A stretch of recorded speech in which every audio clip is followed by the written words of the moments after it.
خب یه نفس عمیق. مرسی.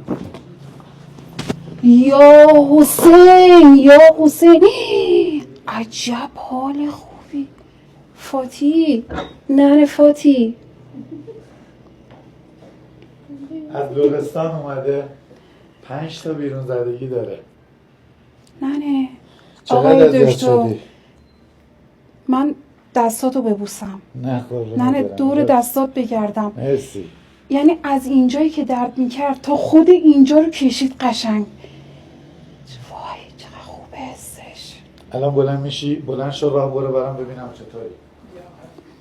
آروم برو.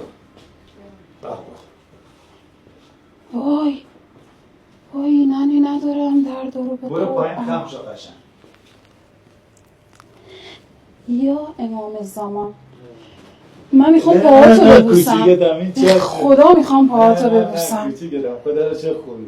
وای خدا من اصلا پایین پام اصلا نمیتونستم برم. او کمربند طبی من شاهد بر گواه منه که من اصلا راه رفتم برا من راه رفتنم یه چی عجیب غریب بوده. اصلا نمیتونستم خم شم. الان دارم خم میشم. الحمدلله که خوبی. خدا رو 1000 مرتبه شکر. آی خدایا دست درد نکنه. یه دنیا ممنونتم. خوبی الان؟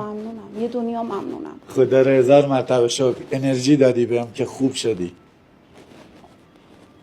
اصلا نمیدونم چطور توصیفش کنم. ببین انگار داره خون توش راه میره اینطوری. قشنگ داره معلومه زنده شدن استخونام. الحمدلله.